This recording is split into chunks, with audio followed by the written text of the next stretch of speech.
Hello students, today we are going to discuss about new chapter and that is chapter number 3 Plant Kingdom, and in which we will discuss about introduction of this chapter.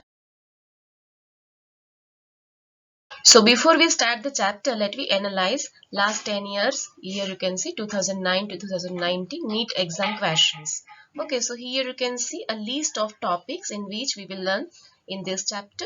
Okay, so from algae, you can see here 46 number of questions were asked in last 10 years. Then second topic is a bryophyte. So 28 questions were asked from that particular topic. Then pteridophyte, 29 questions were asked. Gymnosperms, 32 questions were asked. Then angiosperms, total 10 MCQs were asked. Okay, in last 10 years. Then last topic of this chapter is a plant life cycle and alternation of a generation. And from this particular topic, you can see total 9 MCQs were asked. So by this way, you can get some idea which topic is most important from this chapter.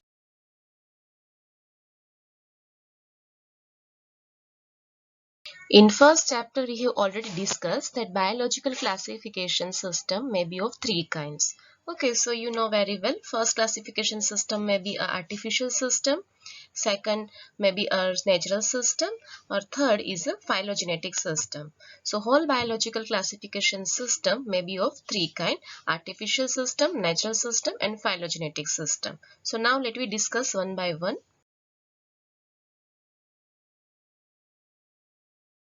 So first of all, let me discuss about artificial classification system, and this classification system is also called as a Linnaeus artificial system because it is given by Carl Linnaeus, and this classification system is earliest, means oldest type of a system of a classification, and they were based on the vegetative character or a superficial morphological characters.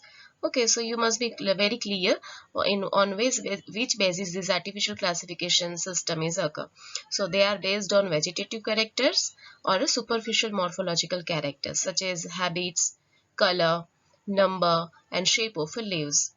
Okay, and this is also called, as I told you, Linnaeus artificial system because it is given by Carl Linnaeus. Okay, and this whole classification system was based on Androecium structure. If we are talking about plant related classification, then this is based on Androecium structure. Okay, here you can see this whole are Androecium structure, and based on that the plant will be classified by using this artificial classification system.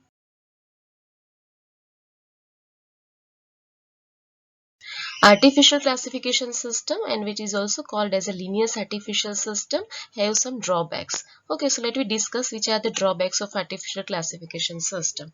They separated the closely related species since they were based on a few characteristics. Okay, so they separated the closely related species. This is one kind of a drawback of this artificial classification system since they were based on a few characteristics. Equal weightage to vegetative and sexual characteristic is given here. Okay, this is not acceptable since the vegetative character are more easily affected by environment. Okay, so this classification system is based on equal weightage. It gives equal importance to vegetative as well as sexual character. But what happened? Vegetative character may influence by environment. Okay, so this is not acceptable. So these two are, you can see, these two separated the closely related species, and second is equal weightage to vegetative and sexual characters. These both are drawbacks of artificial classification system.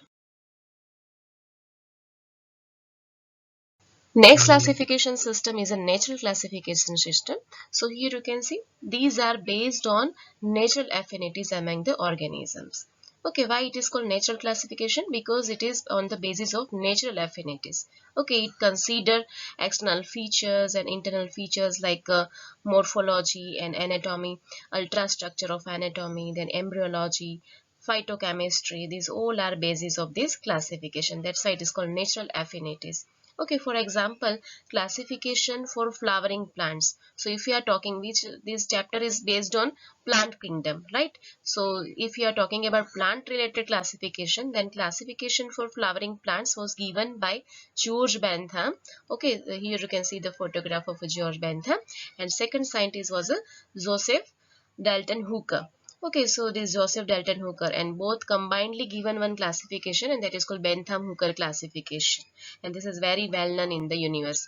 Okay, so classification for flowering plant is one of the example of a natural classification system.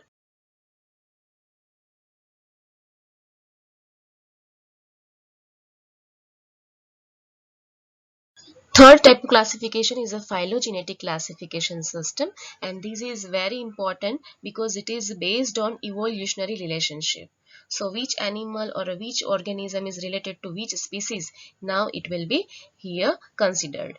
Okay, so before 12 to 16 million year ago, which are the ancestors of ourself, okay, which are close related species, all will be discussed over here. So this is called phylogenetic classification system, because here evolutionary relationship will be considered, okay, among the organisms.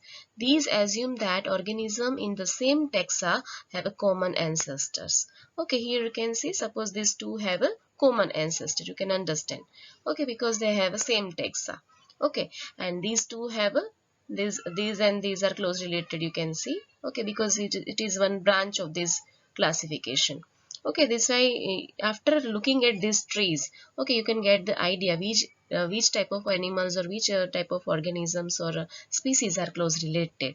So here it is written same taxa have a common ancestor, it is assumed over here, and that this type of classification is called phylogenetic classification system.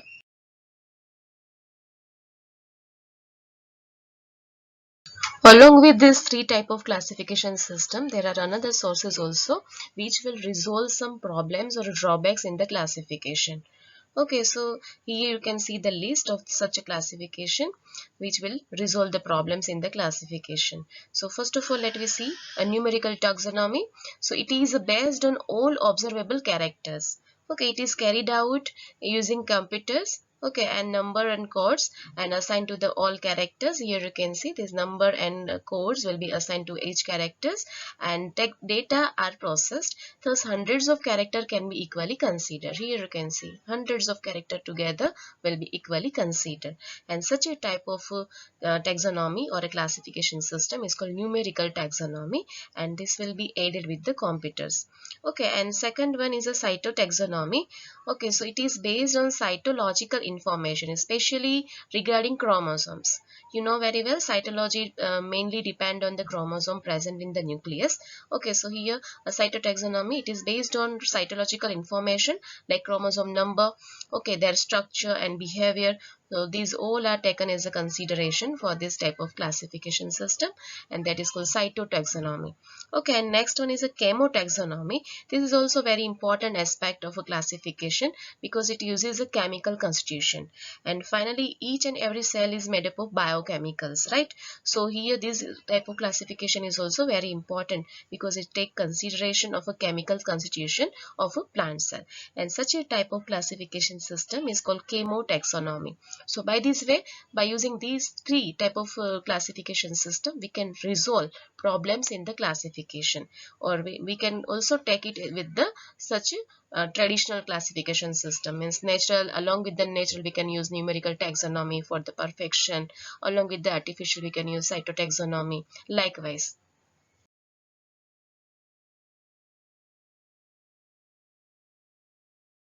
So in this chapter, we are going to discuss about plant kingdom classification.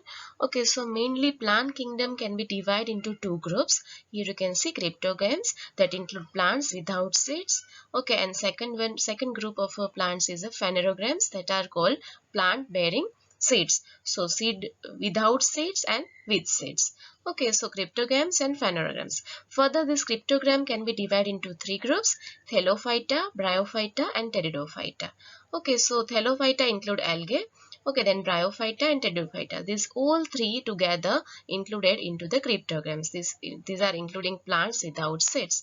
Okay, second group is a phanerogram in which two main organisms or plants are included: gymnosperms and angiosperms. Okay, so gymnosperms and angiosperms all together called phanerogams. Okay, and that are plants bearing seeds. And angiosperm can also further divide into monocots and dicots. So in this chapter we will discuss one by one, and we will start with the algae in next lecture.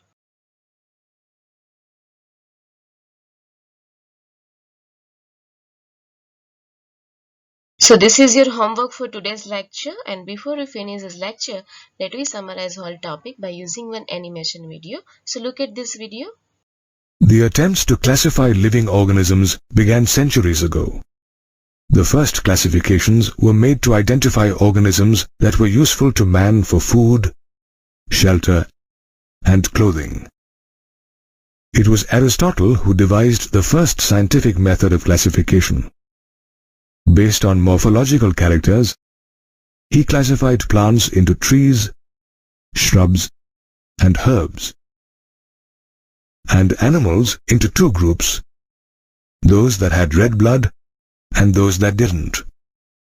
Later, Carl Linnaeus came up with the two-kingdom system of classification: Kingdom Plantae, that included all the plants, and Kingdom Animalia, that included all the animals.